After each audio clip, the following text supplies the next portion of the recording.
കേരളത്തിന് കൂടുതൽ കരുത്തു നൽകി അഭിമാന പദ്ധതിയായ വിഴിഞ്ഞം തുറമുഖം ഇന്ന് പ്രധാനമന്ത്രി നാടിന് സമർപ്പിക്കും. കേരളത്തിന്റെ വികസന കുതിപ്പിന് ഇത് വളരെ അധികം കരുത്തു പകരും. കഴിഞ്ഞ ദിവസം രാത്രിയാണ് പ്രധാനമന്ത്രി തിരുവനന്തപുരത്ത് എത്തിയത്. മുഖ്യമന്ത്രി പിണറായി വിജയനും ജനപ്രതിനിധികളും ചേർന്നാണ് അദ്ദേഹത്തെ സ്വീകരിച്ചത്. രാജ്ഭവനിലാണ് പ്രധാനമന്ത്രി കഴിഞ്ഞ ദിവസം തങ്ങിയത്. ആയിരങ്ങൾ വിഴിഞ്ഞത്തേക്ക് കമ്മീഷന് സാക്ഷിയാകാൻ എത്തുമെന്നാണ് കരുതുന്നത്. പൊതുജനങ്ങളെ രാവിലെ 9:30 മുതൽ ചടങ്ങിലേക്ക് പ്രവേശിപ്പിക്കുന്നതാണ്.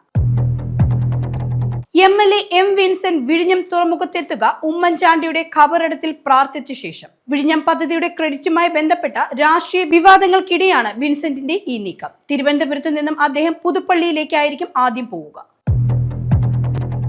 അമ്മുമ്മയോടൊപ്പം നടന്നു പോകുന്നതിനിടെ 3 വയസ്സുകാരി കാറിടിച്ചു മരിച്ചു. കണ്ണൂർ പയ്യാവൂരിലാണ് സംഭവം. 3 വയസ്സുള്ള നൂറയാണ് മരിച്ചത്.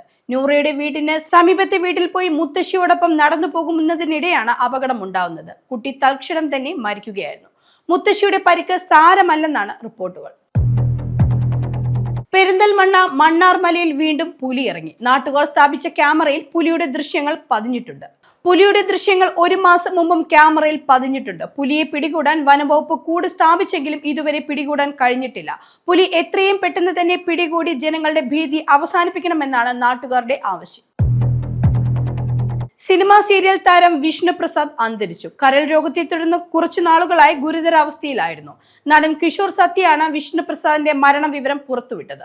നേരത്തെ തന്നെ വിഷ്ണുവിന്റെ ചികിത്സ സംബന്ധിച്ച് വിവരങ്ങളും കിഷോർ സത്യ വെളിപ്പെടുത്തിയിരുന്നു. ചികിത്സയ്ക്ക് 30 ലക്ഷത്തോളം ചെലവ് വരുമെന്നും സീരിയൽ ആർട്ടിസ്റ്റുകളുടെ സംഘടനയിൽ നിന്ന് നടന് സാമ്പത്തിക സഹായം നൽകുമെന്നും കിഷോർ സത്യ നേരത്തെ തന്നെ അറിയിച്ചിരുന്നു.